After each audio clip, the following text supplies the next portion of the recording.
यह मामला आयोवा राज्य के कानून प्रवर्तन एजेंसियों के इतिहास में सबसे विवादास्पद और जटिल मामलों में से एक बन गया। शुरू में इस घटना को आत्मरक्षा माना गया, लेकिन जैसे जैसे जांचकर्ता गहराई में गए उतने ही सवाल सामने आए। जांच एक भूल भुलैया की तरह थी, जहां हर मोड़ पर नए अप्रत्याशित दृष्टिकोण सामने आते थे। जांचकर्ताओं को कई संभावित संलिप्त व्यक्ति मिले, जो सभी जैसे धरती में समा गए थे और कोई महत्वपूर्ण सुराग नहीं छोड़े। हर नया आशाजनक सुराग अंत में एक बंद गली में ले जाता था। समय बीतता गया बिना किसी स्पष्टता के। इसके विपरीत वर्षों के साथ मामले की मूल सामग्री पर संदेह उठने लगे। यह संदेह पैदा हुआ कि जांच की नींव अविश्वसनीय बयानों और गलत धारणाओं की रेत पर बनी हो सकती है। 90 के दशक के अंत में रॉबर्ट्स परिवार व्यस्त शिकागो से आयोवा के छोटे शहर अर्ली में आ गया। ट्रेसी और माइकल, एक युवा जोड़ा, जल्दी ही स्थानीय समुदाय में घुल मिल गए। वह मूल अमेरिकी थी, वह ऑस्ट्रेलिया से था। दोनों के लिए यह पहली शादी नहीं थी। ट्रेसी का पिछले रिश्ते से एक बेटा था। माइकल को एक सच्चा कंप्यूटर प्रतिभा माना जाता था और वह घर से अपना आईटी व्यवसाय विकसित करता था। उसका दिमाग विचारों से भरा था, जिन्हें वह साकार करना चाहता था। दूसरी ओर ट्रेसी हर समाज की जान थी, एक खुशमिजाज, मिलनसार गृहिणी जो खेल से प्यार करती थी और हमेशा बिल्कुल सही दिखती थी। उनकी प्रेम कहानी इंटरनेट पर शुरू हुई और एक जुनूनी रोमांस में विकसित हुई। अपनी पहली मुलाकात के 3 हफ्तों के भीतर ही उन्होंने शादी कर ली। जल्द ही वे एक बेटे और एक बेटी के माता पिता बन गए। बाहर से देखने पर परिवार में पूर्ण सद्भाव दिखाई देता था। कई लोग माइकल के लक्ष्य की प्रशंसा करते थे। विशेष रूप से उनकी पड़ोसी मोना, एक रियल एस्टेट एजेंट, इससे प्रभावित थी। उन्होंने कई लाभदायक सौदे सफलतापूर्वक किए और मोना सहयोग जारी रखने के लिए सब कुछ करने को तैयार थी। सहानुभूति आपसी लगती थी। एक दिन मोना ने माइकल को अपने 20 वर्षीय बेटे डस्टिन की समस्याओं के बारे में बताया। युवक बहुत चुप रहने वाला था और जीवन में अपनी जगह नहीं ढूंढ पा रहा था। लगातार अपनी नौकरियां बदल रहा था। माइकल ने सहानुभूति दिखाई और युवक को अपने पंख के नीचे लेने और उसकी क्षमता को विकसित करने की पेशकश की। मोना खुशी से सहमत हो गई। उन्होंने डस्टिन को अपने व्यवसाय की बारीकियों में प्रशिक्षित करना शुरू किया। उसे छुट्टियों पर और यहां तक कि चर्च में भी ले गए। हर संभव तरीके से उसका समर्थन किया। लोगों की नजर में माइकल एक दयालु, सुखद और मददगार व्यक्ति माने जाते थे। उनकी पत्नी ट्रेसी को भी सभी प्यारी और मिलनसार मानते थे। शांत शहर अर्ली में एक सामान्य परिवार रहता था। ट्रेसी, उनके पति और 3 बच्चे। जबकि उनके पति अक्सर काम के कारण अनुपस्थित रहते थे, 35 वर्षीय ट्रेसी घर और बच्चों की देखभाल करती थी। किसी ने नहीं सोचा था कि उनका शांत जीवन अचानक बदल सकता है। 13 दिसंबर 2001 की शाम सामान्य रूप से शुरू हुई। ट्रेसी रात का खाना बना रही थी और रसोई में खाना गर्म कर रही थी। पहली मंजिल पर वह अपनी 1 साल की बेटी के लिए स्नान तैयार कर रही थी। 2 बड़े लड़के, 3 और 11 साल के, बर्ट सबसे बड़े बेटे के कमरे में टीवी देख रहे थे। अचानक ट्रेसी की तीखी चीख घर में गूंज उठी। परेशान बर्ट आवाज की दिशा में भागा और देखा कि उसकी मां उसके कमरे में प्रवेश करने की कोशिश कर रही थी, लेकिन किसी ने उसे अचानक हॉल में खींच लिया। ट्रेसी दरवाजा बंद होने से पहले बस अपने बेटे को छोटे बच्चे को सौंपने में कामयाब हो गई। दरवाजे के पीछे संघर्ष और दबी हुई मदद की पुकार सुनाई दे रही थी। फिर एक छोटी सी शांति छा गई, जो तेज आवाजों से टूट गई। बर्ट घटनाओं से डरा हुआ नहीं जानता था कि क्या करना चाहिए। 7 बजे 11 वर्षीय लड़के ने 911 पर कॉल किया। उसने बताया कि घुसपैठिए उनके घर में घुस आए हैं और उसकी मां पर हमला कर रहे हैं। डिस्पैचर ने स्थिति की गंभीरता को समझा और तुरंत पुलिस और एम्बुलेंस को घटनास्थल पर भेज दिया। कुछ मिनटों में 30 किलोमीटर से अधिक की यात्रा के बाद आपातकालीन सेवाएं घर पहुंची। उन्होंने रोते हुए बच्चों और डरी हुई ट्रेसी को घर के बाहर पाया। महिला ने सीढ़ियों की ओर इशारा किया और चिल्लाई कि ऊपर कोई है। हालांकि प्रोटोकॉल के अनुसार पैरामेडिक्स पुलिस द्वारा सुरक्षा सुनिश्चित किए जाने तक घर में प्रवेश नहीं कर सकते थे। पता चला कि ट्रेसी अनचाहे मेहमानों से लड़ने में कामयाब रही। घटना में उनमें से एक को नुकसान पहुंचा, जबकि दूसरा भाग गया। जब पुलिस घर की जांच कर रही थी, पैरामेडिक्स ने ट्रेसी का इलाज शुरू किया और घटना के बाद उसे और बच्चों को शांत करने की कोशिश की। आने वाले कानून प्रवर्तन अधिकारी पहली मंजिल पर गए, जहां उन्हें एक बेहोश युवक मिला। घर में और कोई नहीं था। ट्रेसी को सांस लेने में गंभीर कठिनाई हो रही थी, इसलिए पैरामेडिक्स ने उसे तुरंत निकटतम चिकित्सा सुविधा में ले जाया। स्थिति एक अप्रत्याशित घटना की तरह लग रही थी, लेकिन और भी कठिनाइयां आने वाली थीं। परिवार पूरी तरह से भ्रमित था। बहुत सारे सवाल थे जिनका कोई जवाब नहीं दे सकता था। जांचकर्ताओं ने इस जटिल घटनाओं के जाल को सुलझाने के लिए जांच शुरू की। घटना ने शांत शहर अर्ली को हिला दिया, जहां केवल 500 लोग रहते थे और जहां पहले कभी ऐसा कुछ नहीं हुआ था। पूछताछ के दौरान पीड़िता के 11 वर्षीय बेटे ने बताया कि उसने देखा कि कैसे किसी ने उसकी मां को बच्चों के कमरे में जाने से रोका और उसे जबरदस्ती खींच लिया। लड़का, जो पहले सन्न था, ने खुद और अन्य बच्चों की रक्षा करने का फैसला किया। अगर उसकी मां ऐसा नहीं कर पाती, उसने एक बेसबॉल बैट लिया और आत्मरक्षा के लिए तैयार हो गया। जब शोर कम हो गया, उसे केवल अपनी मां की भारी सांसें सुनाई दी। कुछ समय बाद बच्चे ने बाहर से 2 पुरुषों की आवाजें सुनी। वे दरवाजा खटखटाने लगे और डरा हुआ लड़का चिल्लाने लगा और अनचाहे मेहमानों को भगाने के लिए उसे झांत सभी कठोर शब्दों का प्रयोग किया। दरवाजे के पीछे पैरों की आवाज और पुरुषों की चीखें सुनाई दे रही थीं। फिर 10 से अधिक तेज आवाजें सुनाई दीं, जिसके बाद मां ने दरवाजा खोला। जब उसे घटना के बारे में पता चला तो परिवार की दोस्त मोना अपने 20 वर्षीय बेटे डस्टिन की तलाश में घटनास्थल पर पहुंची, जो परिवार का दोस्त था। उसकी कार ड्राइववे में खड़ी थी, लेकिन महिला के आने पर पूरा क्षेत्र उसके बेटे की कार सहित सील कर दिया गया था। उन्हें रॉबर्ट्स के घर में प्रवेश करने की अनुमति नहीं दी गई। महिला ने मौजूद अधिकारियों से अपने बेटे के बारे में पूछा और दुखद खबर सुनी। युवक, जिसका मेंटर परिवार का मुखिया था, पहली मंजिल पर बेडरूम के पास निश्चल पड़ा था। यह युवक की अवैध कार्रवाइयों के कारण संघर्ष के दौरान हुआ। पुलिस ने मोना को कोई अतिरिक्त जानकारी नहीं दी। उन्हें अपने बेटे से विदा होने की अनुमति नहीं दी गई और घटना के विवरण पर विस्तार से चर्चा नहीं की गई। महिला घटना की परिस्थितियों के बारे में पूरी तरह से अनजान रह गई। अपने घर से 20 किलोमीटर दूर ट्रेसी एक चिकित्सा सुविधा में जागी और आखिरकार सामान्य रूप से सांस ले सकी। पीड़िता ने कानून के प्रतिनिधियों को उस शाम के विवरण बताए। 3 बच्चों की मां ने बताया कि वह ऊपर स्नान तैयार कर रही थी जब उसने नीचे कोई आवाज सुनी। यह सोचकर कि उसके पति अपनी व्यावसायिक यात्रा से जल्दी लौट आए हैं, वह देखने गई, लेकिन 2 अजनबियों को पाया।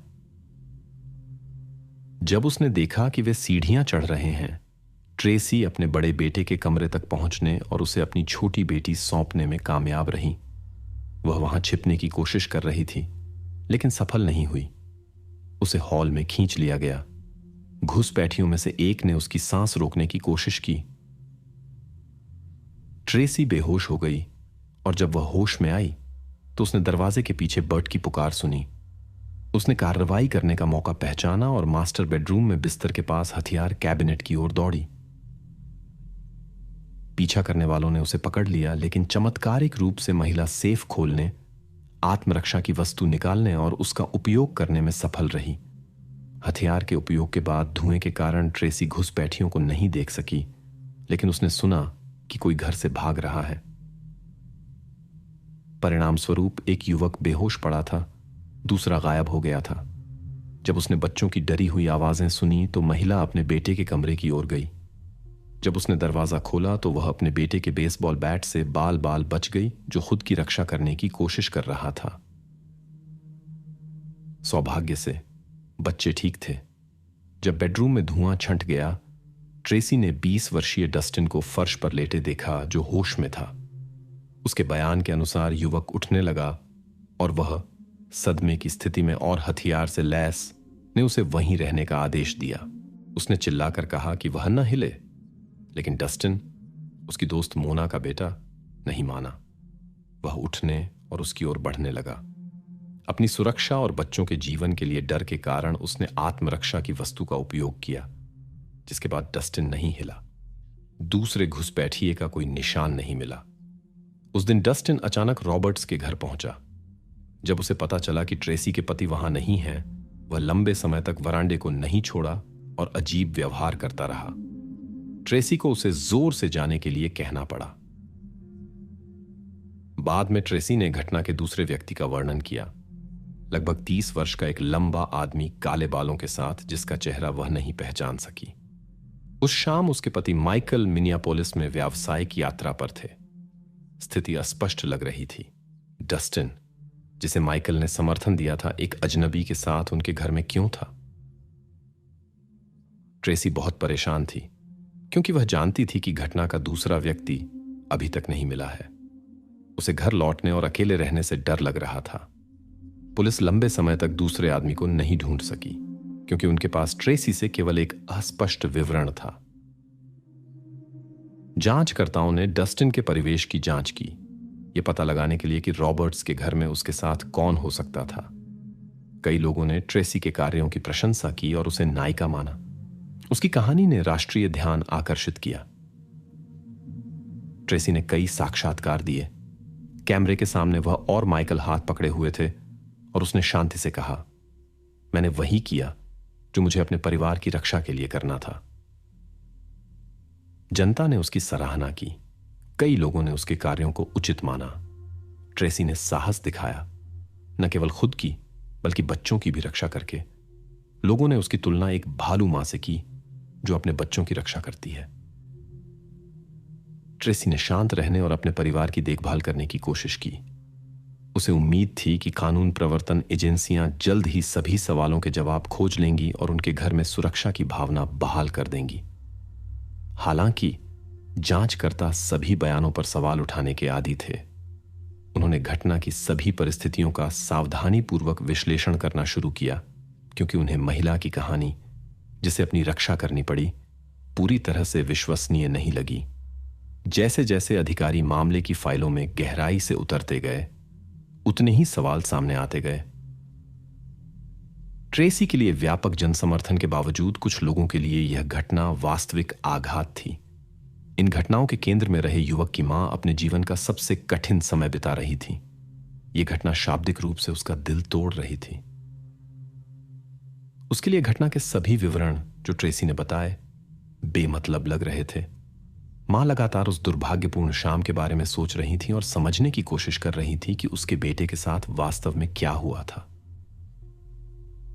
इस समय युवक की मां मोना पत्रकारों को साक्षात्कार दे रही थी। वह घटना से भ्रमित थी और विश्वास नहीं कर सकती थी कि क्या हुआ था। डस्टिन आक्रामक नहीं था, इसके विपरीत वह एक अच्छा लड़का था, मोना ने कहा। उसने कभी दूसरों के प्रति शत्रुता नहीं दिखाई और कानून से कोई समस्या नहीं थी।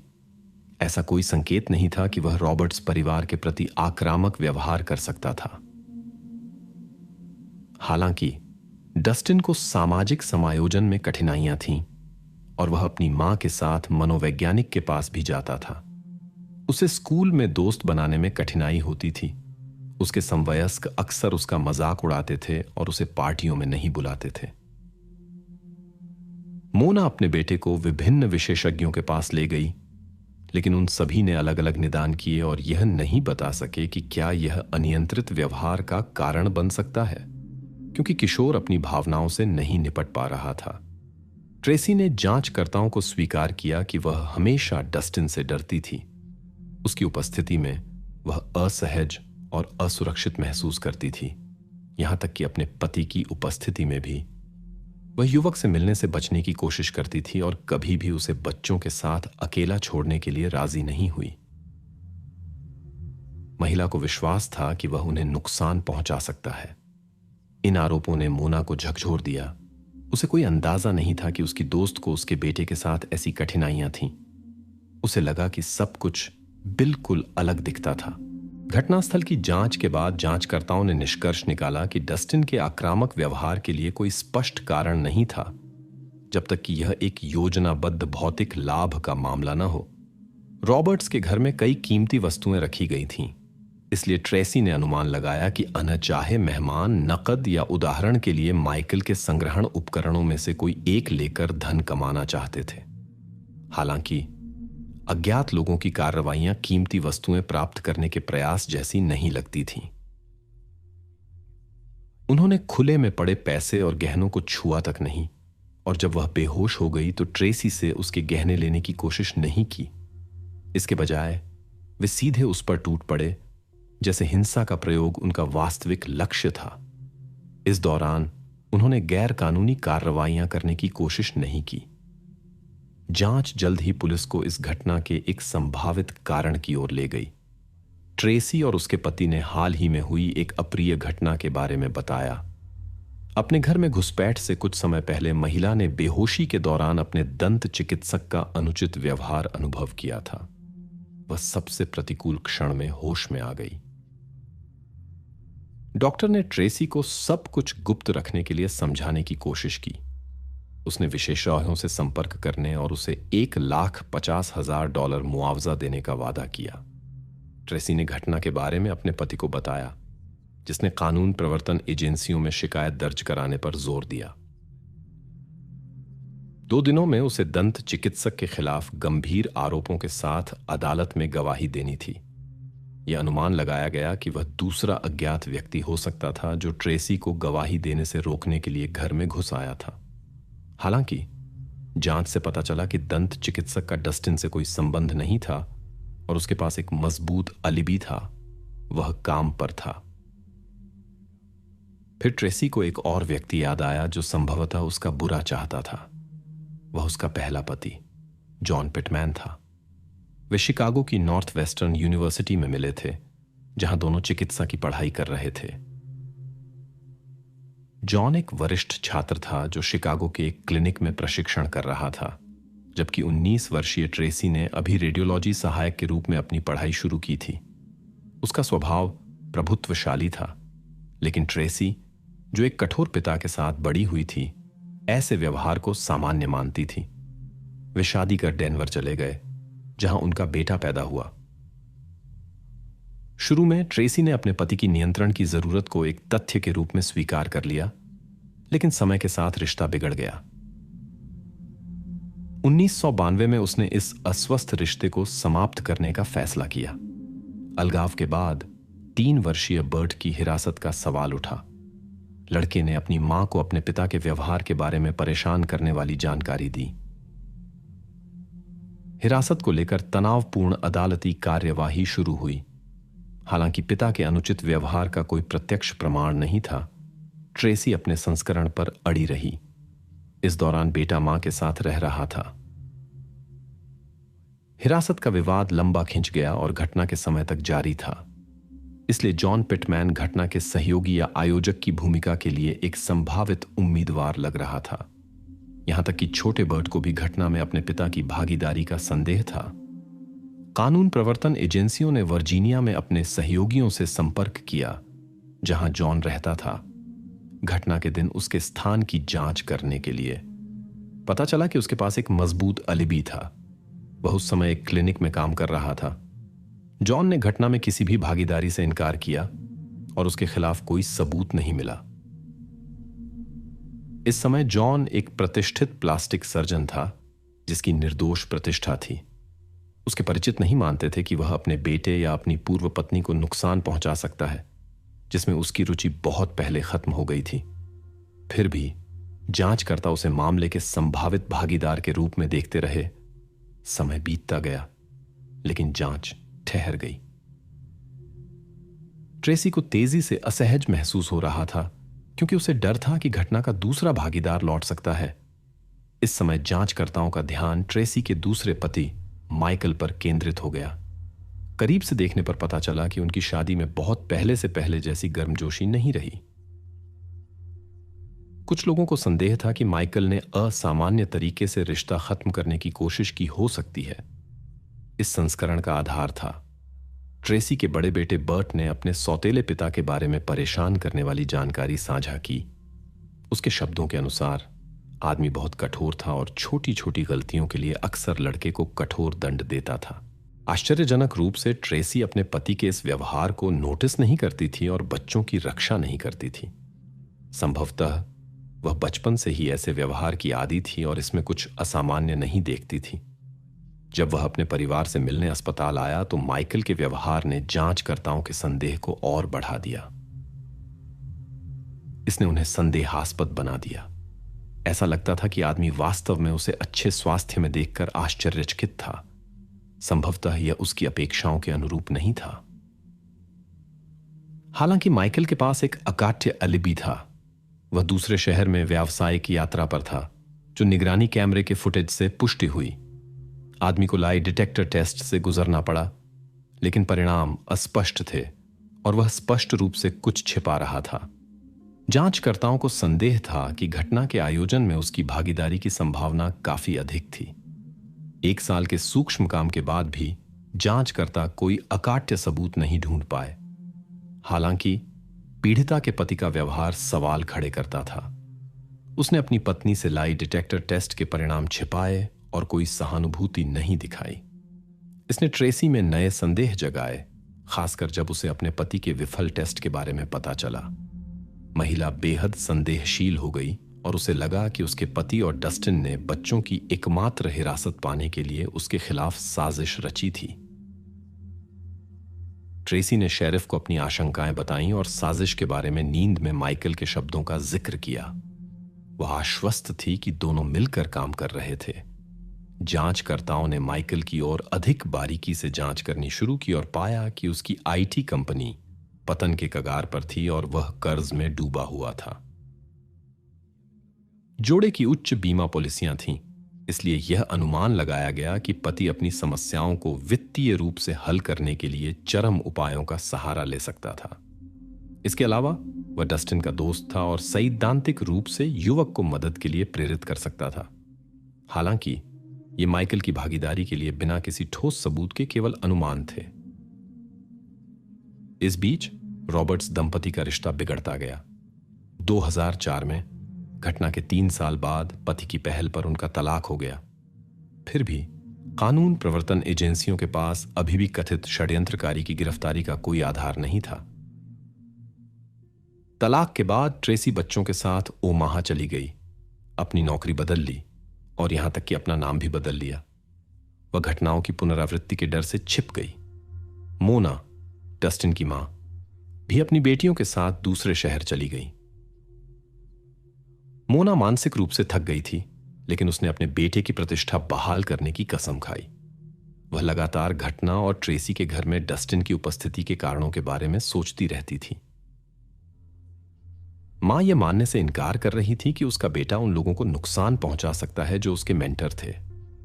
अपनी सामाजिकरण की समस्याओं के कारण युवक इस परिवार के साथ संबंध को बहुत महत्व देता था और माइकल का उसके समर्थन के लिए आभारी था। मोना ने यहां तक कि ट्रेसी को जिम्मेदार ठहराने और उस रात की सच्चाई जानने के लिए मुकदमा दायर करने की योजना बनाई। उसके वकीलों ने अपनी जांच शुरू की और पीड़िता के बयानों में विसंगतियां देखीं। एक संस्करण में ट्रेसी ने दावा किया कि उसने डस्टिन को तुरंत पहचान लिया। दूसरे में उसने कहा कि उसने उसकी पहचान बाद में की।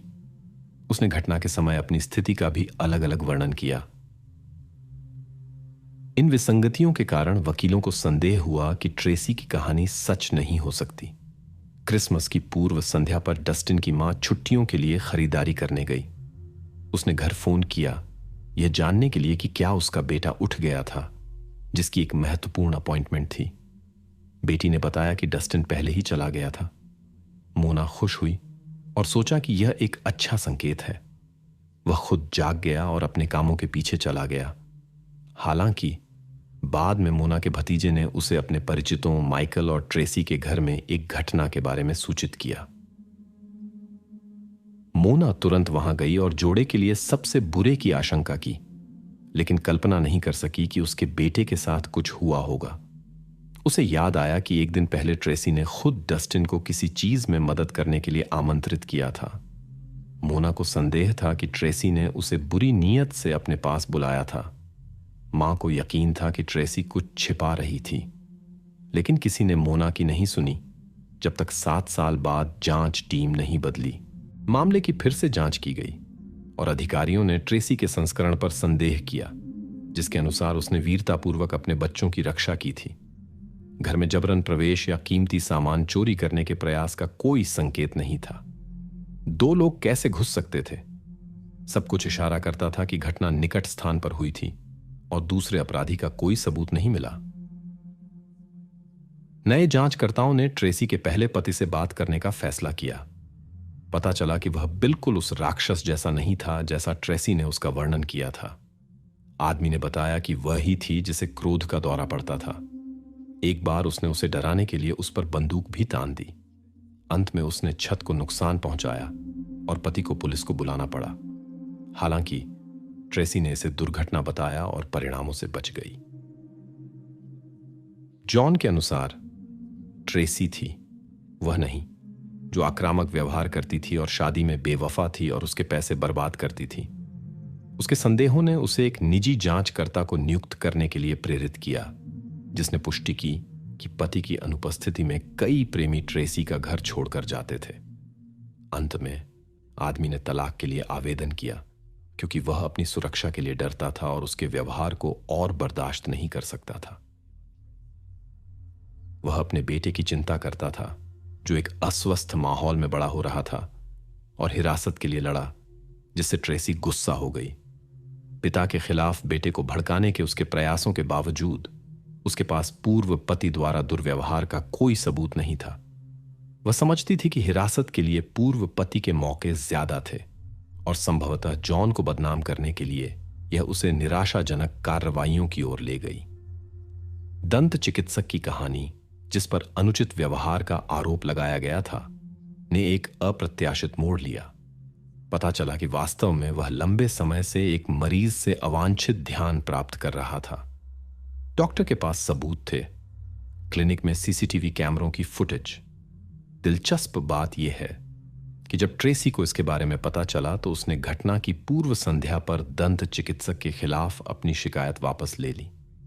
उसके दूसरे पति माइकल ने भी, जिस पर उसने अलगाव के बाद आक्रामक व्यवहार का आरोप लगाया था, जांचकर्ताओं से बात करते हुए इन दावों का खंडन किया।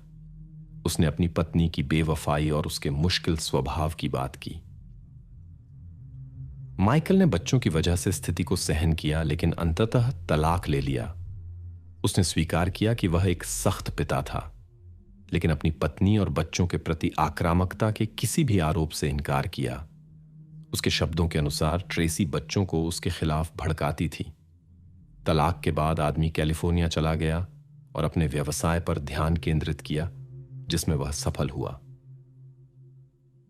ऐसा लगता था कि महिला ने अपने आसपास के सभी लोगों को बदनाम किया था, अपने आसपास के पुरुषों के कार्यों का पीड़ित होने का प्रयास करते हुए, लेकिन वास्तविकता अलग निकली। जांचकर्ताओं ने 13 दिसंबर 2001 की घटनाओं के बारे में ट्रेसी की कहानी की सच्चाई पर संदेह किया। उन्हें व्यक्तिगत रूप से उससे बात करनी थी, लेकिन 3 बच्चों की मां न केवल दूसरे राज्य में चली गई थी और अपना डेटा बदल लिया था, वह लगातार अपनी संपर्क जानकारी बदल रही थी। जबकि अधिकारी महिला को खोजने की कोशिश कर रहे थे, उन्होंने कारणों को समझने के लिए उसकी करीबी सहेलियों से पूछताछ की। एक सहेली ने महत्वपूर्ण संकेत दिए। अधिकारियों के दबाव में उसने बताया कि उसने घटना के बाद ट्रेसी की घर की सफाई में मदद की थी। जब ट्रेसी ने उसे वह स्थान दिखाया जहां से उसने कथित तौर पर अपनी रक्षा की थी, वर्णित घटना भौतिक रूप से असंभव लगी। यह अस्पष्ट था कि कैसे एक साधारण महिला ऐसी स्थिति में 2 पुरुषों से निपट सकती थी। पुलिस को सभी सबूतों की फिर से जांच करनी पड़ी। इनमें एक पुराना कंप्यूटर था जो डस्टिन की कार में मिला था। ट्रेसी ने इसे भौतिक लाभ के प्रयास का मुख्य सबूत माना, क्योंकि तकनीक उसके पति की थी। लेकिन यह अस्पष्ट था कि डस्टिन ने ठीक इसे क्यों लिया, जब घर में अधिक मूल्यवान और कॉम्पैक्ट चीजें थीं जिन्हें ले जाना आसान था, जैसे दिखाई देने वाली जगहों पर पैसे और गहने। डस्टिन की कार की अगली सीट पर उन्हें एक गुलाबी नोटबुक मिली, जिसमें एक योजना थी जो कथित तौर पर घटना से ठीक पहले लिखी गई थी। इसमें ट्रेसी रॉबर्ट्स के खिलाफ उसके पहले पति जॉन पिटमैन से एक असाइनमेंट की बात थी, लेकिन नोट्स में बहुत सारे विवरण थे जो युवक पहले से नहीं जान सकता था। ऐसा लगता था जैसे डस्टिन ने श्रुतलेख या दबाव में लिखा हो। डस्टिन की मां ने इस नोटबुक को नहीं पहचाना। ये गुलाबी थी, एक महिला की नोटबुक की तरह, और डस्टिन को यह रंग पसंद नहीं था और उसने कभी इसे नहीं खरीदा होगा। इसके अलावा वह कोई डायरी नहीं रखता था। नोटबुक में योजना के अलावा कोई अन्य नोट नहीं थे, जैसे यह विशेष रूप से इसके लिए खरीदी गई हो। संदेह हुआ कि ट्रेसी ने घटना को स्टेज करने के लिए युवक को यह नोटबुक दी हो सकती है। जांचकर्ताओं ने घटना के प्रति अपनी स्थिति की समीक्षा की। वे इस निष्कर्ष पर पहुंचे कि युवक, जिसे पहले आक्रामक माना जाता था, वास्तव में धोखाधड़ी का शिकार हुआ था। वह भोला और विश्वासी था, जिसका ट्रेसी ने फायदा उठाया। इस समय महिला को नेब्रास्का में अपने नए निवास स्थान पर पहले से ही समस्याएं थीं। स्थानीय अधिकारी उस पर दस्तावेज जालसाजी और अपने बारे में गलत जानकारी देने का संदेह कर रहे थे। इसके कारण उसके अपार्टमेंट की तलाशी ली गई। एक दशक बाद जांचकर्ता घटनाओं का क्रम पुनर्निर्मित कर सके। 27 जुलाई 2011 को उन्होंने उस महिला को गिरफ्तार किया जिसे पहले अपने बच्चों की रक्षा करने वाली नायिका माना जाता था। ट्रेसी की दोस्त के बयानों ने महत्वपूर्ण भूमिका निभाई, जिसने उसे घर की सफाई में मदद की थी।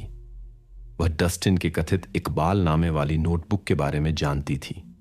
जांचकर्ताओं ने पता लगाया कि ये नोट्स ट्रेसी के श्रुतलेख पर लिखे गए थे। घर में संघर्ष के कोई निशान नहीं मिले।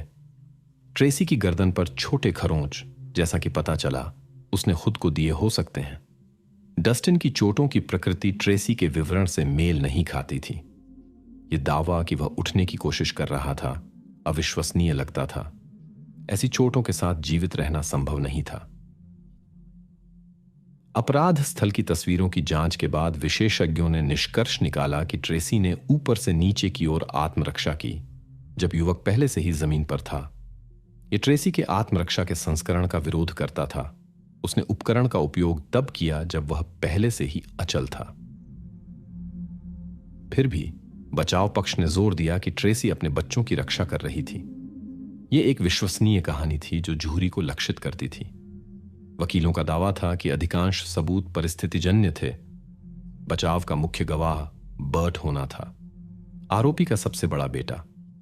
उसने बताया कि उसने दरवाजे के पीछे पुरुषों की आवाजें सुनी और देखा कि कोई उसकी मां को खींच रहा था। किशोर के अनुसार अपराधी ने उसे भी डराया। बाद में उसने कथित तौर पर देखा कि घायल युवक उठने की कोशिश कर रहा था। हालांकि इन बयानों की विश्वसनीयता संदिग्ध थी। ट्रेसी की मूल कहानियों के अनुसार उस समय बच्चों के कमरे का दरवाजा बंद था और उसका बेटा यह नहीं देख सकता था। इसलिए अभियोजक ने माना कि ये यादें मां द्वारा रोपी गई थीं। अभियोजक ने आरोप लगाया कि आरोपी ने डस्टिन को खत्म करने का फैसला किया ताकि वह अपने पतियों पर आरोप लगा सके, बच्चों की एकमात्र हिरासत और वित्त पर पूर्ण नियंत्रण प्राप्त कर सके। उन्होंने इसे घटना का मुख्य कारण माना। अभियोजन के अनुसार उस दिन ट्रेसी ने दबाव में डस्टिन को एक नोटबुक में नोट्स लिखने के लिए मजबूर किया, जिसके बाद अपरिहार्य हुआ। बाद में उसने खुद पर हल्के निशान छोड़े और नोटबुक और कंप्यूटर उसकी कार में रख दिया। यहां तक कि चिकित्सा विशेषज्ञ ने भी पुष्टि की कि ऐसी चोटों से वह बेहोश नहीं हो सकती थी, जिससे सवाल खड़े हुए।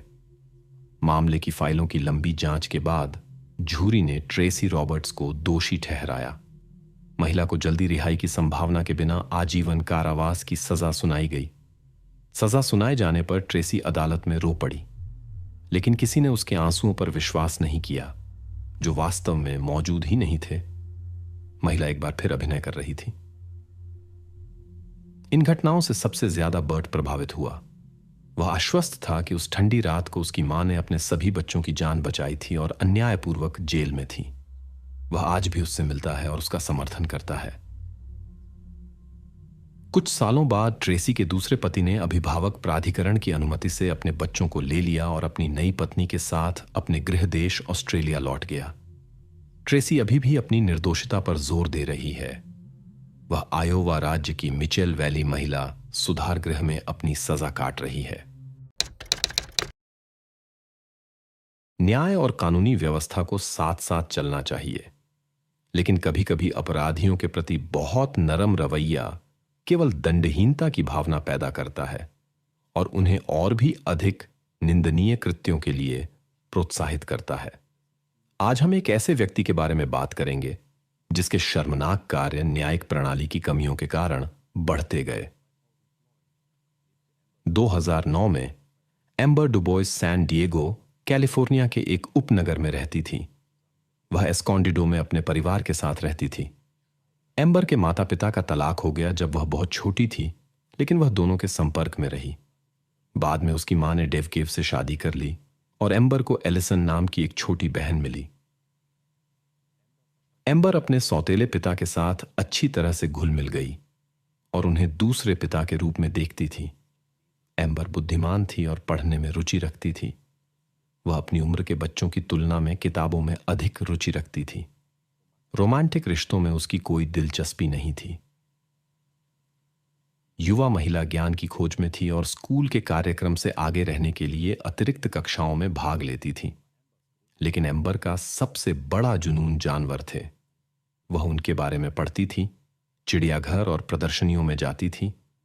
वह अपने अनुभवों को डायरी में लिखती थी। यह प्रेम समुद्री जीव विज्ञानी बनने और जानवरों के व्यवहार का अध्ययन करने के सपने में बदल गया। इसलिए एम्बर स्कूल के भविष्य के किसान कार्यक्रम में भाग लेने की संभावना से खुश थी। कार्यक्रम का मुख्य उद्देश्य छात्रों को एक कृषि पशु खरीदने और उसकी देखभाल करने की अनुमति देना था। एम्बर एक मेमना खरीदना चाहती थी। हालांकि परिवार धनी नहीं था, युवा महिला ने अपने माता पिता से इस परियोजना में मदद करने की विनती की। माता पिता विचार से विशेष रूप से उत्साहित नहीं थे, लेकिन अपनी बेटी के आग्रह के सामने झुक गए। उन्होंने जानवर खरीदने के लिए लगभग $200 उपलब्ध कराए।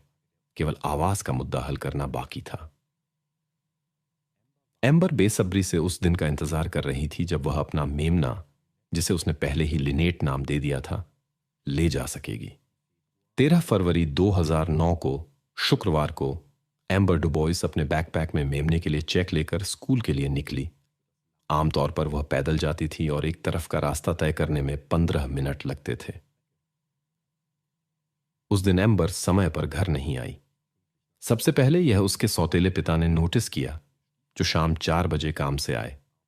आमतौर पर एम्बर पहले आ जाती थी, लेकिन उन्होंने सोचा कि वह जानवरों के साथ समय बिता रही होगी या मेमना खरीद चुकी होगी।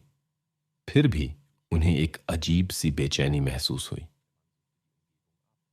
आदमी ने आसपास के क्षेत्र में खोजा, लेकिन एम्बर नहीं मिली। उसने उसे फोन करने की कोशिश की, लेकिन सफलता नहीं मिली।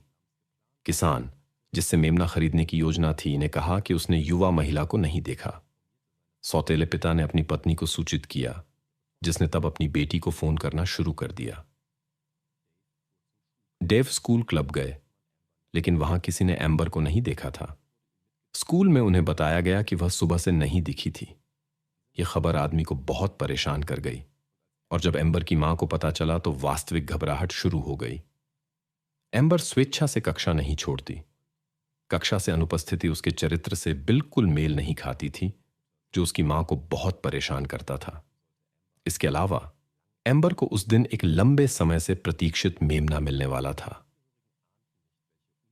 परिवार को अंदाजा नहीं था कि किन अप्रिय परिस्थितियों ने युवा महिला को स्कूल पहुंचने से रोका था। मां ने तुरंत पुलिस को फोन किया और लापता होने की सूचना दी।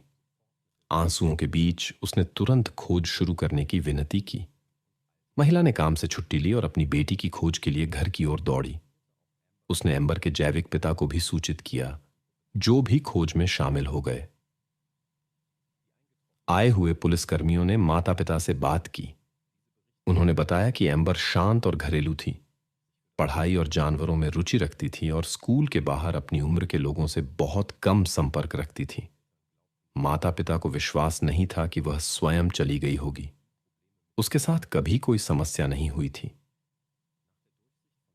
एम्बर की चीजों की जांच के बाद जांचकर्ताओं ने भी भागने की थ्योरी को खारिज कर दिया। उसकी सभी चीजें और पैसे घर पर ही थे।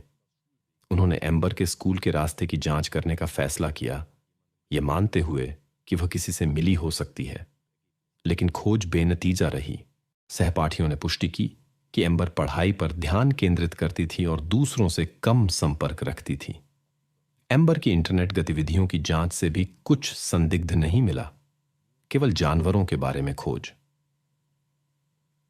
किसी भी जानकारी को खोजने के प्रयास में पुलिस ने जनता से मदद मांगी। लापता व्यक्ति की फोटो के साथ सूचनाएं प्रसारित की गईं। नागरिकों की सक्रिय भागीदारी के कारण पुलिस को पहली उपयोगी जानकारी मिली। कई गवाहों ने दावा किया कि उन्होंने 13 फरवरी की सुबह एक युवा महिला को देखा था जो लापता व्यक्ति जैसी दिखती थी। उसे एक पगडंडी पर अकेले अपने स्कूल की दिशा में जाते हुए देखा गया था। जल्द ही एक और गवाह सामने आया, परिवार की एक जान पहचान जो अक्सर युवा एम्बर को स्कूल ले जाती थी क्योंकि उनके बच्चे साथ पढ़ते थे। उस दुर्भाग्यपूर्ण सुबह उसने भी एम्बर को स्कूल जाते देखा और उसे लिफ्ट देना चाहती थी। हालांकि जब वह युवा महिला के बराबर में थी, उसने देखा कि वह एक लड़के के साथ चल रही थी और बात कर रही थी। महिला ने उसे नहीं पहचाना, लेकिन बातचीत में बाधा न डालने का फैसला किया और आगे बढ़ गई।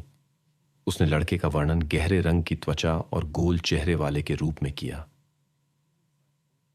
इस समय यह जांचकर्ताओं के लिए एकमात्र सुराग था।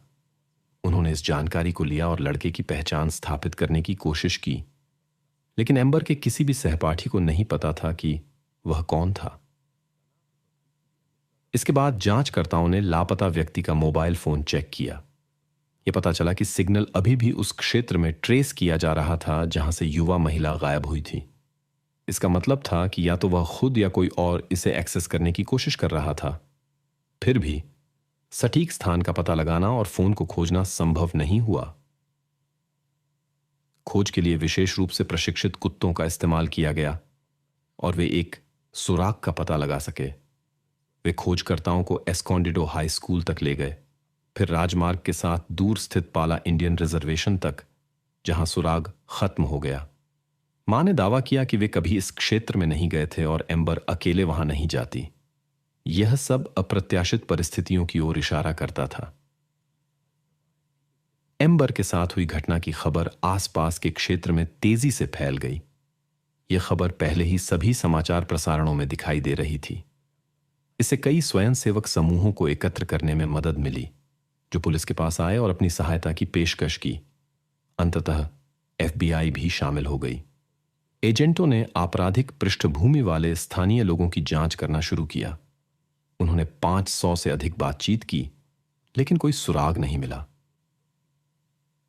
कानून प्रवर्तन एजेंसियों ने लापता व्यक्ति के घर की विशेष साधनों से फिर से जांच की, लेकिन कुछ भी संदिग्ध नहीं मिला। संभावित मार्ग के साथ सभी सीसीटीवी कैमरों की भी जांच की गई। हालांकि वह कुछ फुटेज में दिखाई दी, कहीं भी गायब होने का क्षण नहीं था। समय बीतता गया, लेकिन जांचकर्ताओं के पास कुछ ठोस नहीं था। खोज समूहों को भी कुछ नहीं मिला। सभी एकत्रित जानकारी में से केवल एक नाम उभरा, डेव केव, सौतेला पिता, जो शुरू से ही संदिग्ध था। पुलिस ने पारिवारिक जीवन की गहन जांच की। सामान्य तौर पर वहां समझ थी, लेकिन सौतेले पिता की कुछ शिकायतें थीं।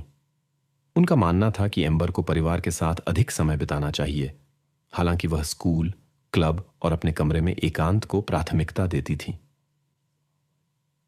पुलिस को सबसे ज्यादा जो चिंतित करता था वह था सौतेले पिता के उस दिन के बारे में उलझे हुए बयान। वह अप्रत्याशित रूप से काम पर नहीं गया, इसके बजाय प्रशिक्षण के लिए गया, घर लौटा, फिर से चला गया। सौतेला पिता अपनी मां और अपनी पत्नी से काम पर मिला, उसे एक असामान्य उपहार लाया, उनके साथ के जीवन में पहली बार।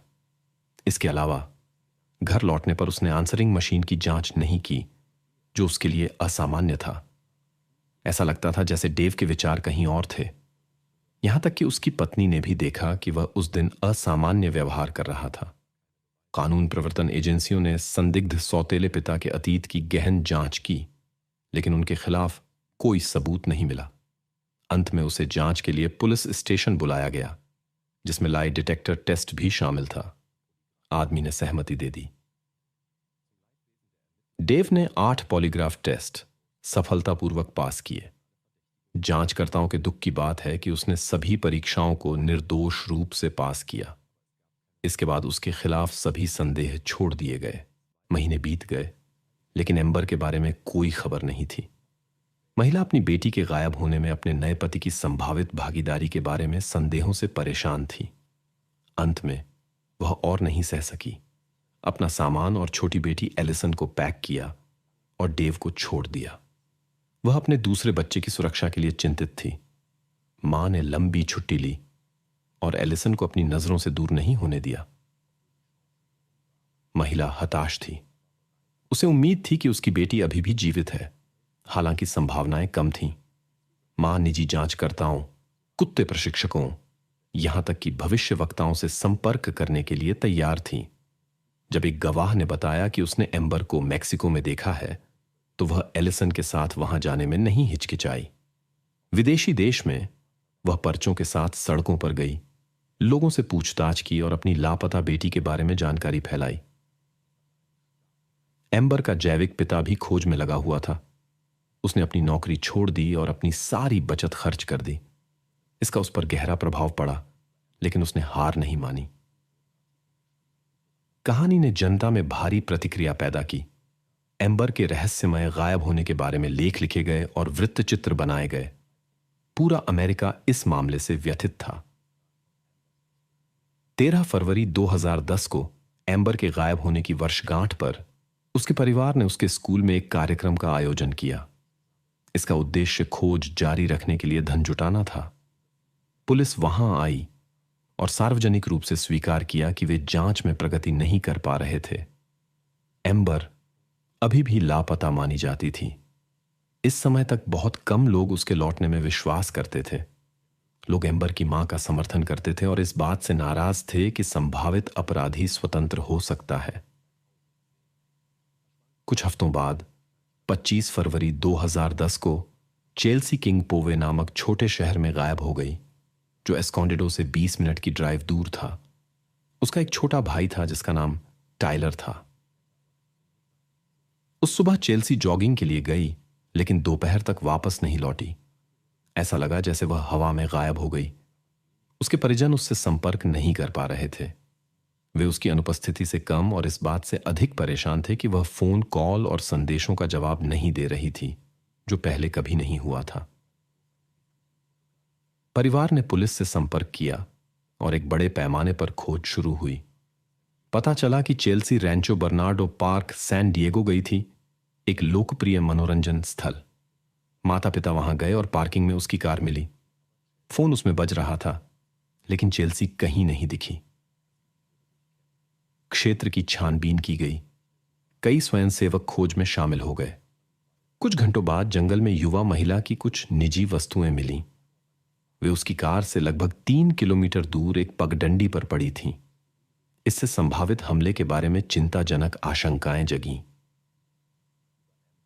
एम्बर के बारे में अभी भी कुछ पता नहीं था, लेकिन जब उसके माता पिता को नए गायब होने के बारे में पता चला, वे तुरंत पार्क गए और खोज में मदद की पेशकश की। एम्बर के परिजनों ने घटनाओं के बीच संबंध महसूस किया और चेल्सी के परिवार की मदद करना चाहते थे। उन्होंने उस व्यक्ति को खोजने के लिए मिलकर काम करने का फैसला किया, जो स्थानीय लड़कियों को परेशान कर रहा था। विशेष खोजी कुत्तों का इस्तेमाल किया गया। सुराग पार्क के पास लेक हॉजगेस पर समाप्त हुआ। वहां उन्होंने अपने प्रयासों को केंद्रित किया। जल्द ही उन्हें खिलाड़ी की ओर वस्तुएं मिलीं, उसका टॉप और एक रनिंग शू।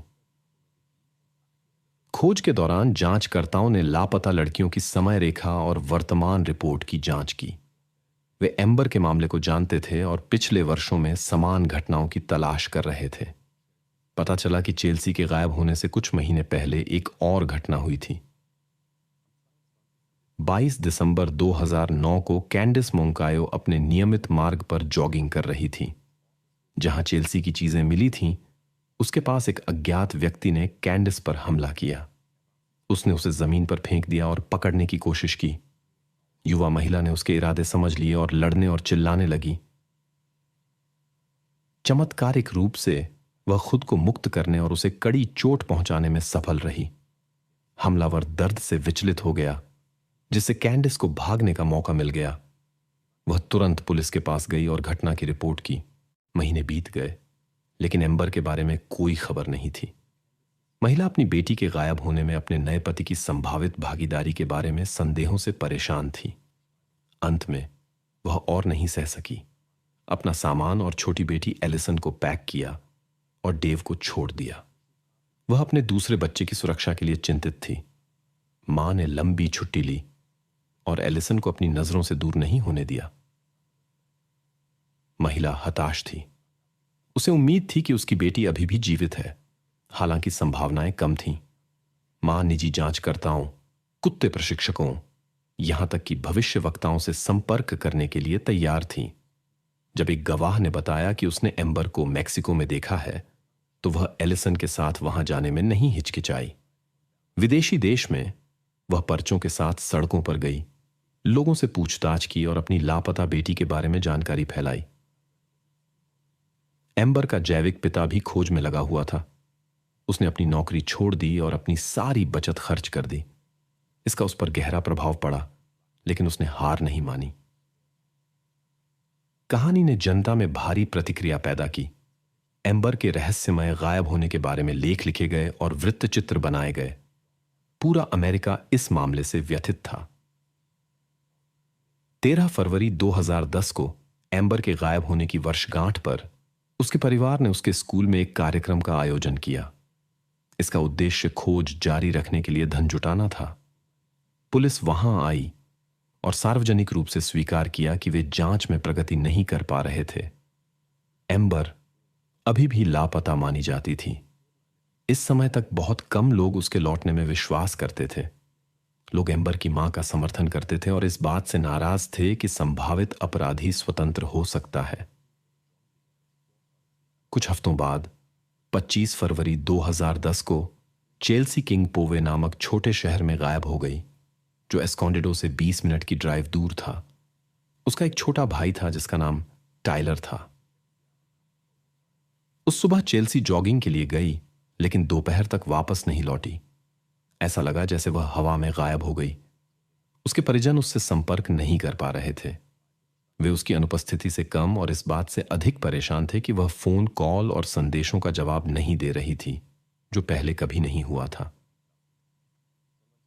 परिवार ने पुलिस से संपर्क किया और एक बड़े पैमाने पर खोज शुरू हुई। पता चला कि चेल्सी रैंचो बर्नार्डो पार्क सैन डिएगो गई थी, एक लोकप्रिय मनोरंजन स्थल। माता पिता वहां गए और पार्किंग में उसकी कार मिली। फोन उसमें बज रहा था, लेकिन चेल्सी कहीं नहीं दिखी। क्षेत्र की छानबीन की गई। कई स्वयंसेवक खोज में शामिल हो गए। कुछ घंटों बाद जंगल में युवा महिला की कुछ निजी वस्तुएं मिलीं। वे उसकी कार से लगभग 3 किलोमीटर दूर एक पगडंडी पर पड़ी थीं। इससे संभावित हमले के बारे में चिंताजनक आशंकाएं जगीं। एम्बर के बारे में अभी भी कुछ पता नहीं था, लेकिन जब उसके माता पिता को नए गायब होने के बारे में पता चला, वे तुरंत पार्क गए और खोज में मदद की पेशकश की। एम्बर के परिजनों ने घटनाओं के बीच संबंध महसूस किया और चेल्सी के परिवार की मदद करना चाहते थे। उन्होंने उस व्यक्ति को खोजने के लिए मिलकर काम करने का फैसला किया, जो स्थानीय लड़कियों को परेशान कर रहा था। विशेष खोजी कुत्तों का इस्तेमाल किया गया। सुराग पार्क के पास लेक हॉजगेस पर समाप्त हुआ। वहां उन्होंने अपने प्रयासों को केंद्रित किया। जल्द ही उन्हें खिलाड़ी की ओर वस्तुएं मिलीं, उसका टॉप और एक रनिंग शू। खोज के दौरान जांचकर्ताओं ने लापता लड़कियों की समय रेखा और वर्तमान रिपोर्ट की जांच की। वे एम्बर के मामले को जानते थे और पिछले वर्षों में समान घटनाओं की तलाश कर रहे थे। पता चला कि चेल्सी के गायब होने से कुछ महीने पहले एक और घटना हुई थी। 22 दिसंबर 2009 को कैंडिस मोंकायो अपने नियमित मार्ग पर जॉगिंग कर रही थी। जहां चेल्सी की चीजें मिली थीं, उसके पास एक अज्ञात व्यक्ति ने कैंडिस पर हमला किया। उसने उसे जमीन पर फेंक दिया और पकड़ने की कोशिश की। युवा महिला ने उसके इरादे समझ लिए और लड़ने और चिल्लाने लगी। चमत्कारिक रूप से वह खुद को मुक्त करने और उसे कड़ी चोट पहुंचाने में सफल रही। हमलावर दर्द से विचलित हो गया, जिससे कैंडिस को भागने का मौका मिल गया। वह तुरंत पुलिस के पास गई और घटना की रिपोर्ट की। गार्टनर के निर्देश पर वे पाला गए, जो एस्कॉन्डिडो के पास था। कड़वी विडंबना यह थी कि यह क्षेत्र उस जगह से कुछ किलोमीटर दूर था। जहां खोजी कुत्ते पहले ले गए थे। एक पुराने पानी के टावर के पास संदिग्ध ने एक जमीन के टुकड़े की ओर इशारा किया, जिसे खोदना शुरू किया गया। पाए गए अवशेषों को जांच के लिए भेजा गया। दंत रिकॉर्ड के आधार पर एम्बर की पहचान की पुष्टि की गई। संदिग्ध की किसी भी कार या घर में एम्बर के निशान नहीं मिले। समझौते के कारण अभियोजन पक्ष यह खुलासा नहीं कर सकता था कि जॉन ने इस स्थान का संकेत दिया था, इसलिए इस समय एम्बर के मामले में उस पर आरोप नहीं लगाया जा सकता था। एम्बर के परिजन इस खोज से स्तब्ध थे। वे अभी भी उसके घर लौटने की उम्मीद कर रहे थे। चेल्सी का परिवार भी युवा महिला की घटना के कारण गहरे शोक में था। एम्बर के माता पिता बेहद व्यथित थे कि अपराधी को उनकी बेटी के साथ हुई घटना के लिए दंडित नहीं किया जाएगा। हालांकि जांचकर्ता उसे एक अन्य अपराध के लिए जिम्मेदार ठहरा सकते थे, जो पहले से ही एक सफलता थी। अभियोजन पक्ष के पास चेल्सी के मामले में संदिग्ध के खिलाफ ठोस सबूत थे। अभियोजन पक्ष को सबसे कड़ी सजा की उम्मीद थी। गवाहों के बयान, डीएनए विश्लेषण और अन्य सबूतों ने अदालत में सफलता की लगभग गारंटी दी। हालांकि यह संभावना थी कि एम्बर का मामला आधिकारिक तौर पर बंद नहीं होगा। इसलिए अभियोजन पक्ष के साथ एक और समझौते का प्रस्ताव रखा गया। दोनों महिलाओं के परिवारों ने उसे दोनों मामलों में आधिकारिक तौर पर दोषी ठहराने के लिए समझौते से सहमति जताई।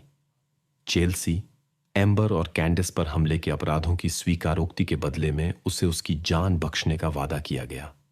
जॉन ने इस प्रस्ताव पर विचार करने का वादा किया। बाद में एम्बर की मां ने गार्डनर से मिलने की मांग की। उसे उससे मिलने की अनुमति दी गई। बातचीत में उसने बताया कि कैसे उसने युवा महिला को स्कूल जाते देखा और धमकी देकर कार में बैठने के लिए मजबूर किया। फिर वह उसे एक दूरदराज के स्थान पर ले गया जहां उसने भयानक कृत्य किए। उसकी कहानी सुनने के बाद एम्बर की मां बिना कुछ कहे चुपचाप चली गई। इस मुलाकात ने उसे घटना की समझ दी और उसके दूसरे पति के प्रति संदेह दूर किया। परिवार अंततः अपनी बेटियों से विदा हो सके। एम्बर की मां ने अपने पति से सुलह कर ली और वे परिवार परामर्शदाताओं की मदद लेते हुए एक साथ रहना जारी रखे। आदमी ने पहले की पीड़ा और संदेहों के लिए उसे माफ कर दिया।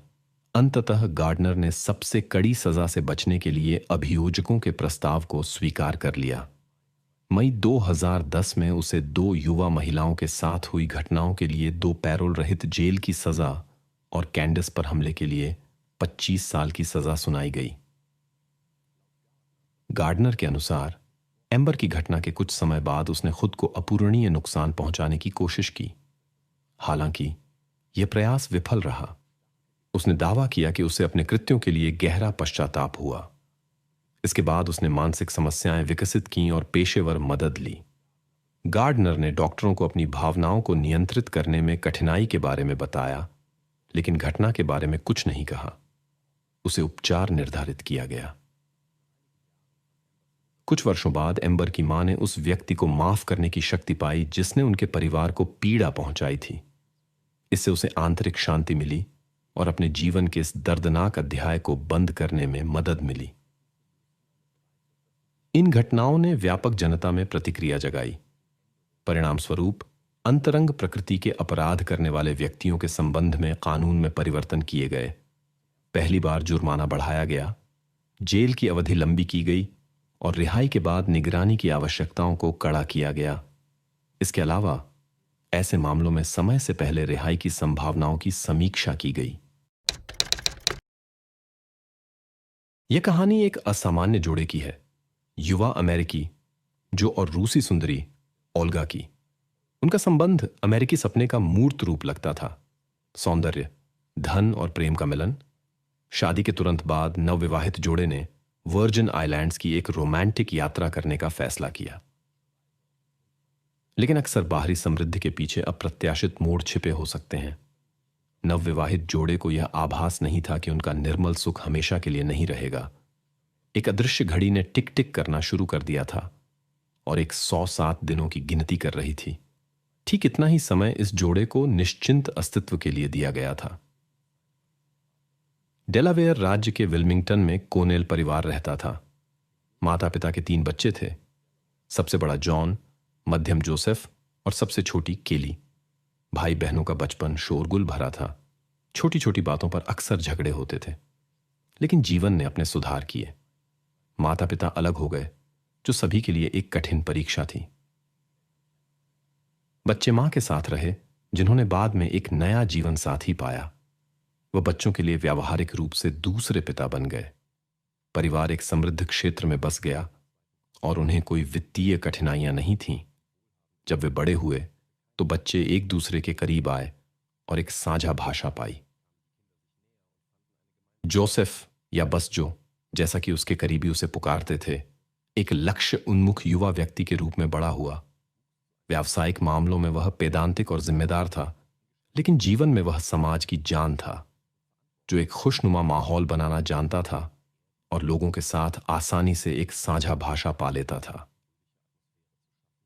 जोसेफ का पेशेवर जीवन सफल रहा। अपने सबसे अच्छे दोस्त क्रिस्टोफर के साथ उनके पास एक ऑटो वर्कशॉप और एक दुकान थी। साझेदारों ने उत्साह के साथ अपना व्यवसाय विकसित किया और इसमें अपनी सारी शक्ति लगा दी। इस समय के दौरान जोसेफ ने इंटरनेट के माध्यम से रूस की एक युवा महिला ओल्गा से मुलाकात की। दोनों 30 से अधिक उम्र के थे और अतीत में असफल रिश्तों का अनुभव था। दूरी के बावजूद समान चरित्र के कारण उन्होंने जल्दी ही एक साझा भाषा पाई। दोनों जीवंत और मैत्रीपूर्ण व्यक्तित्व थे, जिनकी उनके आसपास के लोग सराहना करते थे। जिसने पहले गंभीर रिश्तों के बारे में नहीं सोचा था, अचानक एक ऐसी महिला से मिला जिसने उसका दृष्टिकोण बदल दिया। उनका संवाद दैनिक हो गया। वे ऑनलाइन एक दूसरे के साथ बहुत समय बिताते थे। उनके बीच संबंध इतना मजबूत हो गया कि ओल्गा ने साइबेरिया से अमेरिका जाने का फैसला किया। व्यक्तिगत मुलाकात में जोसेफ न केवल ओल्गा की बाहरी सुंदरता से मोहित हो गया, बल्कि उसके कोमल स्वभाव से भी। भावनाएं पारस्परिक निकलीं। ओल्गा को भी जोसेफ पसंद आया। वे मिलने लगे और उनका रिश्ता तेजी से विकसित हुआ। जोसेफ और उसकी रूसी चुनी हुई की कहानी एक परी कथा की तरह शुरू हुई। कोनेल परिवार ने तुरंत मनमोहक युवा महिला के प्रति सहानुभूति महसूस की। ओल्गा की बाहरी नाजुकता के पीछे एक दृढ़ चरित्र और असाधारण ऊर्जा छिपी थी। जोसेफ के रिश्तेदारों को उम्मीद थी कि वही उनके बेटे के जीवन को शांत दिशा दे सकती है। प्रेमी जोड़े ने अपने रिश्ते को वैध बनाने का फैसला किया और यहीं से पहली कठिनाइयां शुरू हुईं।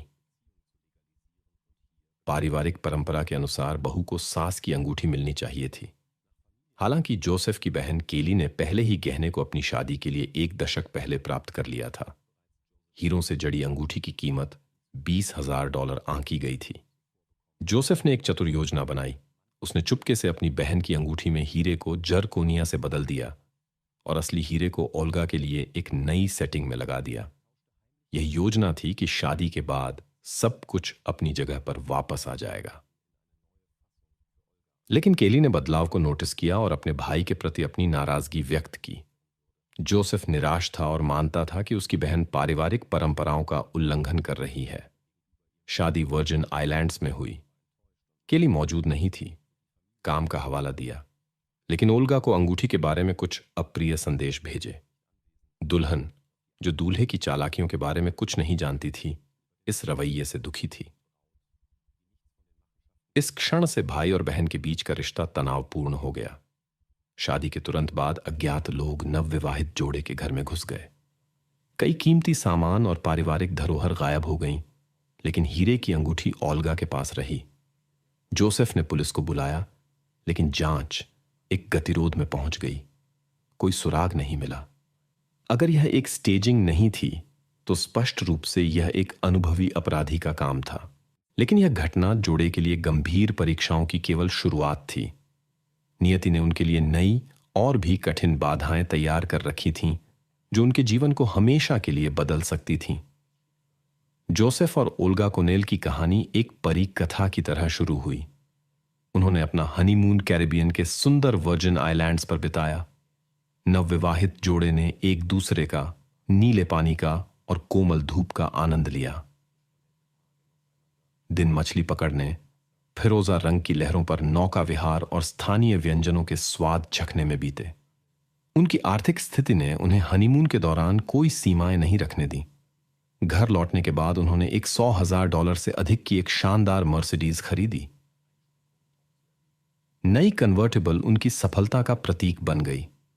जोसेफ एक फलते फूलते ऑटोमोबाइल व्यवसाय के सह मालिक के रूप में यह खर्च वहन कर सकता था।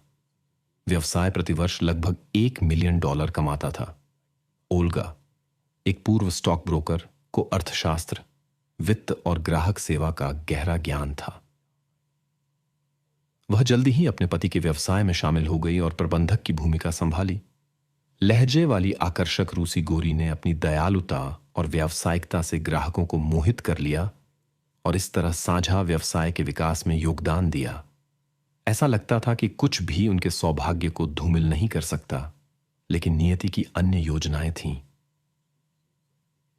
23 सितंबर 2013 को शादी के केवल 3 महीने बाद विल्मिंगटन में उनके घर में कुछ भयानक हुआ। रात के 2 बजे आपातकालीन सेवाओं को एक चिंताजनक कॉल आई। एक गवाह ने पैलाडिन क्लब आवासीय परिसर में एक महिला के साथ एक घटना की सूचना दी। चिकित्साकर्मी मिनटों में घटनास्थल पर पहुंचे। उन्होंने ओल्गा को गंभीर स्थिति में पाया और तुरंत मदद शुरू कर दी। सभी प्रयासों के बावजूद अस्पताल जाते समय युवा महिला को बचाया नहीं जा सका। घटनास्थल की जांच करते समय जांचकर्ताओं ने पास में जोसेफ को भी खोजा, जो दुर्भाग्य से बेहोश था और प्रतिक्रिया नहीं कर रहा था। परिस्थितियां संकेत करती थीं कि यह कोई दुर्घटना नहीं थी। जांचकर्ताओं का मानना था कि जब दंपति पर हमला किया गया तब वे घर लौट रहे थे। जांचकर्ताओं ने इस घटना को उनके घर में हाल की सेंधमारी से जोड़ा, जिसने दंपति के खुशहाल जीवन को बाधित किया था। गवाहों और पड़ोसियों से पूछताछ से कोई महत्वपूर्ण जानकारी नहीं मिली। हालांकि कई लोगों ने तेज आवाजें सुनी थीं, किसी ने घटना को स्वयं नहीं देखा था। कुछ ने घटना से पहले 2 तेज पुरुष आवाजों के बारे में बताया जो बहस कर रही थीं। यह माना गया कि अज्ञात लोगों और दंपति के बीच एक विवाद हुआ, जिसका दुखद अंत हुआ। यह समय जोसेफ और ओल्गा के एक बार से लौटने के साथ मेल खाता था, जहां वे ओल्गा का 39वां जन्मदिन मना रहे थे। समारोह में नवविवाहित जोड़ा, उनके दोस्त और जो कि कुछ परिवार के सदस्य जमा हुए थे, वे रात देर तक मस्ती करते और नाचते रहे, फिर घर की ओर निकल पड़े, ये नहीं जानते हुए कि कौन सी विपत्ति उनका इंतजार कर रही है। वे अपनी कन्वर्टेबल में अपने कॉन्डो तक गए, सड़क किनारे पार्क किया और प्रवेश द्वार की ओर चले गए। जोड़ा बेफिक्र और खुश दिख रहा था, आने वाली मुसीबतों से अनजान। आदमी को पथ के किनारे झाड़ियों में निश्चल पड़ा पाया गया, जबकि उसकी पत्नी अभी भी लड़ रही थी और मदद का इंतजार कर रही थी। आए हुए जांचकर्ता, जो उसे प्राथमिक चिकित्सा दे रहे थे, समझ गए कि वह घटना की एकमात्र गवाह थी। उन्होंने सवाल पूछकर अपराधियों के बारे में पीड़िता से कम कुछ जानकारी प्राप्त करने की कोशिश की, लेकिन महिला ने कोई प्रतिक्रिया नहीं दी। पास में पुलिस ने कई धातु की वस्तुएं पाईं, जिससे उन्हें कई अपराधियों की संभावित भागीदारी का संकेत मिला। मिले साक्ष्य वास्तव में विभिन्न प्रकार के हथियारों के उपयोग की ओर इशारा करते थे। यह तर्क संगत है कि एक व्यक्ति शायद ही कई प्रकार के हथियार इस्तेमाल करेगा। जांचकर्ताओं ने भौतिक प्रेरणा के सिद्धांत को लगभग तुरंत खारिज कर दिया। पीड़ितों से कुछ भी नहीं चुराया गया था। उनके पास बड़ी रकम वाला बटुआ मिला, महिला के पास फोन और कीमती सामान वाला बैग पड़ा था, और उसकी उंगली में कई $10,000 की एक महंगी विवाह की अंगूठी थी। स्थिति का विश्लेषण करते हुए जांचकर्ताओं ने निष्कर्ष निकाला कि यह दंपति के खिलाफ एक योजनाबद्ध कार्रवाई थी। नवविवाहित जोड़े का संभवतः उनके अपार्टमेंट के पास इंतजार किया जा रहा था और अपराधी स्पष्ट रूप से गंभीर नुकसान पहुंचाने के इरादे से काम कर रहे थे। पहली नजर में वे एक प्यारा, खुश जोड़ा लगते थे जिनका कोई दुश्मन नहीं था, लेकिन फिर ऐसी भयानक घटना का कारण क्या हो सकता था? जब जांच शुरू हुई, जांचकर्ताओं ने सबसे पहले पीड़ितों के रिश्तेदारों से संपर्क किया। उन्होंने जो कि मां और उसके सौतेले पिता से बात की।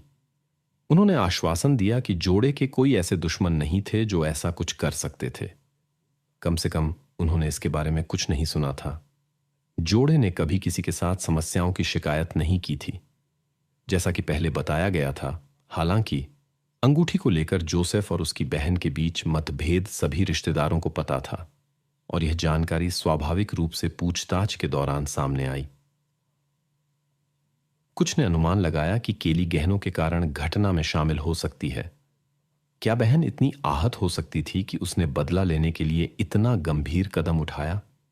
हालांकि अंगूठी घटनास्थल पर रह गई, जो इस सिद्धांत से मेल नहीं खाती थी। हालांकि यह अजीब लगता था कि केली, जो कि बहन, शहर के दूसरे हिस्से में रहने के बावजूद घटनास्थल पर पहुंचने वालों में से एक थी। वह घटना से भ्रमित दिखाई दी। बहन ने जांचकर्ताओं के साथ सक्रिय रूप से सहयोग किया और मदद करने की कोशिश की। उसने अपने भाई के साथ हाल की समस्याओं के बारे में खुलकर बताया, कुछ भी नहीं छिपाया। केली ने उनके और ओल्गा के बीच तीखे संदेशों का चैट इतिहास भी दिखाया। संदेशों से पता चला कि जो कि पत्नी ने उसकी बहन पर कीमती सामान के गायब होने का आरोप लगाया, लेकिन उसने अपनी भागीदारी से इनकार किया और घटना के संबंध में अपनी निर्दोषता पर जोर दिया। ऐसा लगता था जैसे केली अपने अलीबी की ज्यादा परवाह नहीं करती थी, लेकिन इस समय तक यह पहले से ही झांक था कि अपराधी एक पुरुष था और उसका एक साथी था। जांचकर्ताओं को यह भी पता चला कि केली लंबे समय से एक गंभीर बीमारी से लड़ रही थी और हाल ही में एक कठिन इलाज से गुजरी थी, जिससे वह अभी भी उबर रही थी। ऐसा लगता था कि महिला के पास शारीरिक रूप से ऐसा कुछ करने की शक्ति नहीं थी। फिर भी पुलिस अभी भी घटना में उसकी संभावित भागीदारी पर विचार कर रही थी, हालांकि तथ्य इसके खिलाफ थे। किसी भी पूछताछ में उसे दोषी साबित नहीं किया जा सका। फिर भी वह लंबे समय तक जांच के केंद्र में रही, स्पष्ट कारण के कारण, लालच। इस चरण में जांचकर्ताओं ने एक अन्य सिद्धांत की भी जांच की, ईर्ष्या। संभवतः ओल्गा या जोसेफ के अतीत से कोई उनके रिश्ते के खिलाफ था और जोड़े को अलग करना चाहता था या टूटे दिल का बदला लेना चाहता था। जांच जारी रही और जांचकर्ताओं ने पति पत्नी के पिछले रिश्तों की जांच करने का फैसला किया। हालांकि यह सुराग जल्द ही एक गतिरोध में पहुंच गया, जो के अलावा ओल्गा की अमेरिका में कोई करीबी जान पहचान नहीं थी। यह असंभव लगता था कि कोई पुराने प्यार के लिए समुद्र पार करता। जो भी अपनी पूर्व प्रेमिकाओं के साथ अच्छे संबंध रखता था, जिन्होंने पहले ही अपने परिवार बना लिए थे और उसके जीवन में रुचि नहीं रखते थे। मामला मूल रूप से सोचे गए से अधिक जटिल निकला। जांचकर्ता अन्य सुरागों की तलाश कर रहे थे और जोड़े के दुश्मनों को खोजने की कोशिश कर रहे थे, लेकिन दोनों पति पत्नी अच्छे लोग थे जो विवादों से बचते थे। विशेष ध्यान एक अंगूठी पर गया, जो और उसकी बहन के बीच असहमति का कारण था। जांचकर्ताओं को लगा कि यह मामले में एक महत्वपूर्ण कारक हो सकता है। उन्होंने जोसेफ के बहनोई गैरेट से बात की। संदेह हुआ कि वह केली के अनुरोध पर अंगूठी को लेकर हुए विवाद के कारण कार्रवाई कर सकता था। हालांकि गैरेट के पास एक मजबूत अलिबी था और उसने अपनी पत्नी के बयान की पुष्टि की कि घटना के दिन वह चिकित्सा उपचार के बाद घर पर आराम कर रही थी।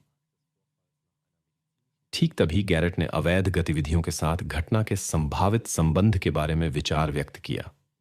उसने जोसेफ की आय की ईमानदारी पर संदेह किया और संदिग्ध व्यवसायों में उसकी भागीदारी का अनुमान लगाया। यह संस्करण पुष्टि पाया। यह पता चला कि जोसेफ अंडरग्राउंड में प्रतिबंधित पदार्थ बेचता था और इससे काफी आय अर्जित करता था। कुछ जानकारों ने घटना में जो कि व्यवसाय साझेदार क्रिस रिवर्स की भागीदारी का अनुमान लगाया। एक करीबी दोस्त के अनुसार क्रिस अक्सर जो के बारे में नकारात्मक बात करता था और एक बार उस पर धन के दुरुपयोग का आरोप भी लगाया था।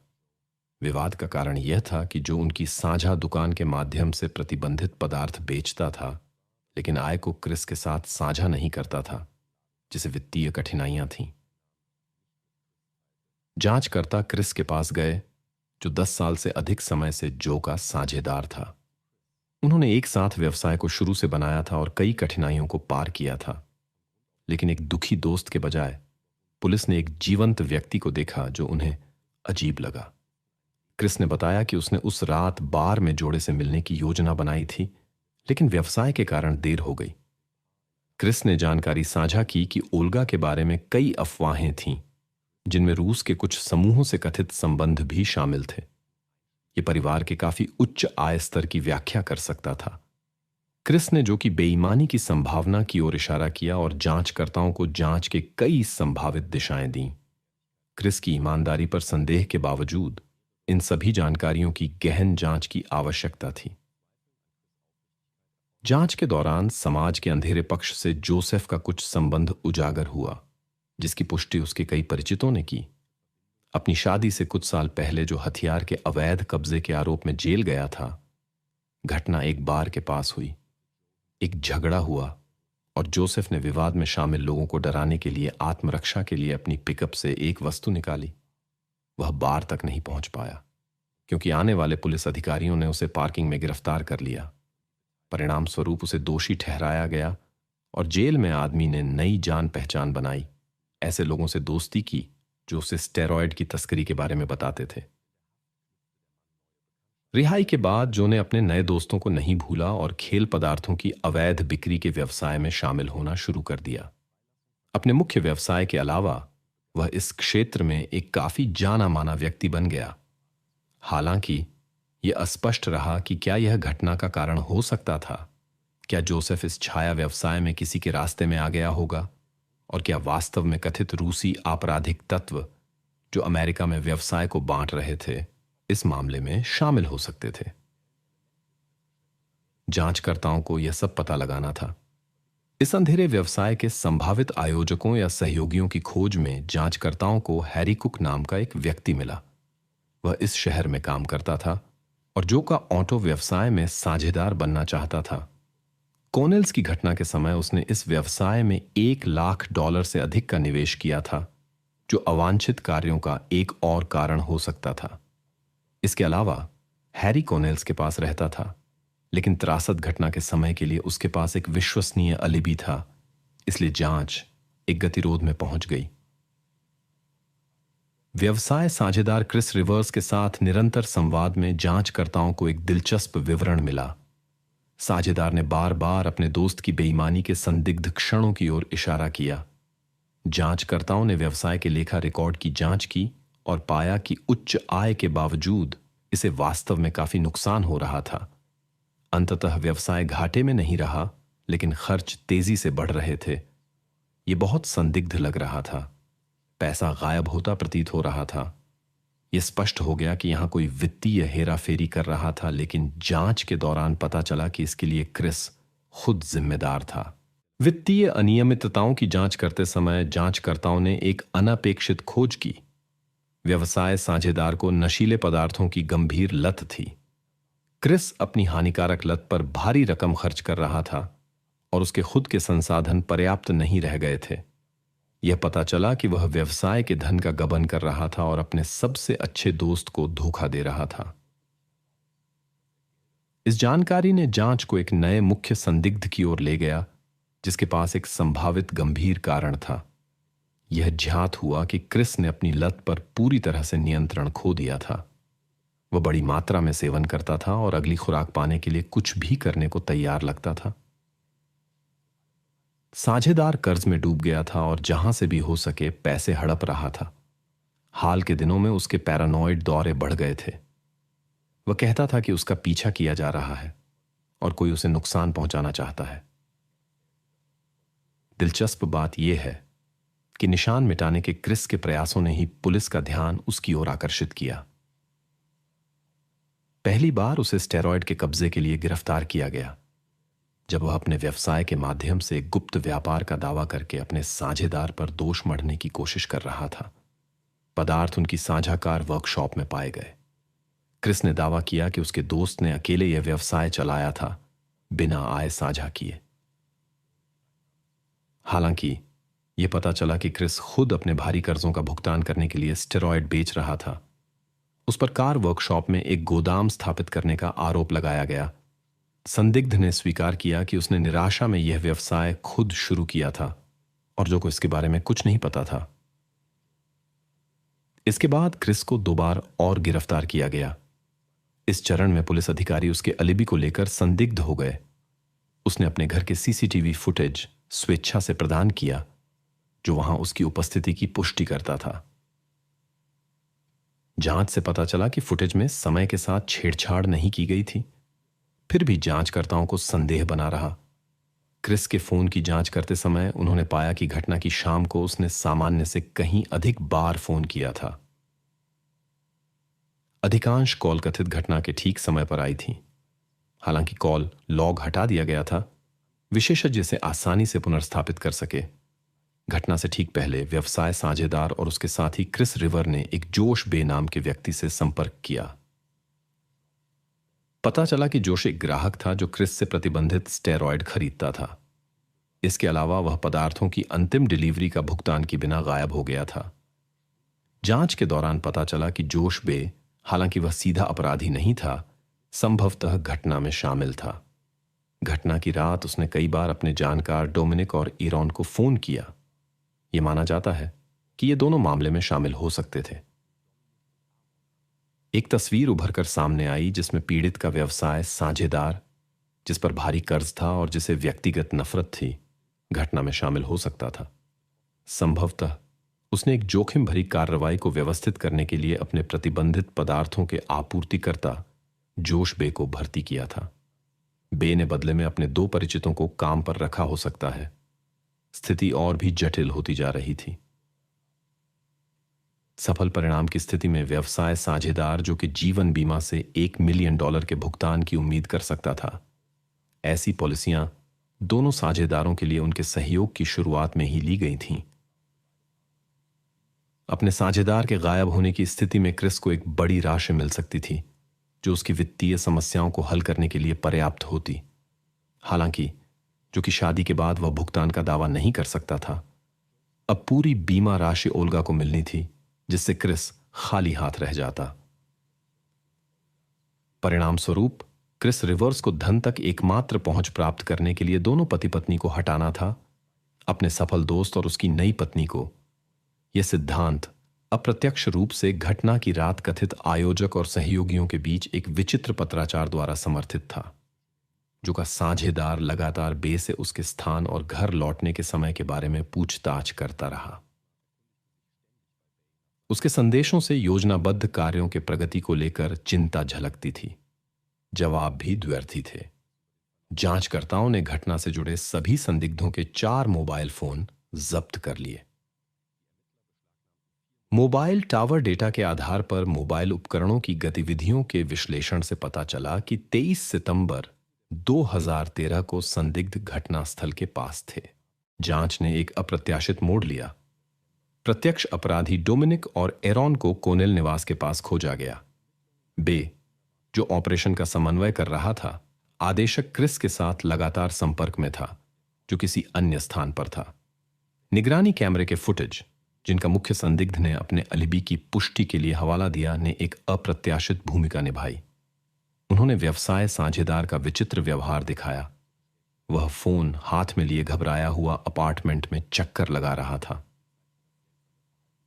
स्पष्ट रूप से वह उस क्षण ठेकेदार से जवाब का इंतजार कर रहा था और उसके साथ बातचीत कर रहा था। यह अनुमान जल्द ही पुष्टि पाए। विशेष रूप से मूल्यवान जानकारी जोश बे ने खुद प्रदान की, जब पूछताछ के दौरान वह अधिकारियों के सामने आया और सजा में छूट के बदले जांचकर्ताओं के साथ सहयोग करने के लिए सहमत हुआ। बे के अनुसार क्रिस ने वास्तव में उसे ऑटो हाउस से अपने व्यवसाय साझेदार और उसकी पत्नी को रास्ते से हटाने का काम सौंपा। भुगतान के रूप में उसने $5,000 की अग्रिम राशि दी और काम पूरा होने के बाद $60,000 और देने का वादा किया। जांचकर्ताओं के साथ एक समझौते के तहत बे क्रिस के खिलाफ अदालत में गवाही देने के लिए सहमत हो गया। घटना के 1 साल बाद क्रिस रिवर्स पर षड्यंत्र का आरोप लगाया गया। मामले के अन्य प्रतिभागियों को भी अदालत में जवाब देना पड़ा। सुनवाई जांच शुरू होने के 19 महीने बाद शुरू हुई। क्रिस की योजना, हालांकि सावधानीपूर्वक सोची गई थी, सफल नहीं हुई। उसने कई झूठे सुराग छोड़कर जांच को भ्रमित करने की उम्मीद की। इनमें शामिल थे पीड़ित की अवैध स्टेरॉयड बिक्री प्रणालियों में संभावित भागीदारी, उसके अतीत से संबंध, हाल ही में कीमती वस्तुओं का अवैध कब्जा और बहन के साथ विवाद। यह सब जांचकर्ताओं को सही रास्ते से भटका सकता था और गलत निष्कर्षों की ओर ले जा सकता था।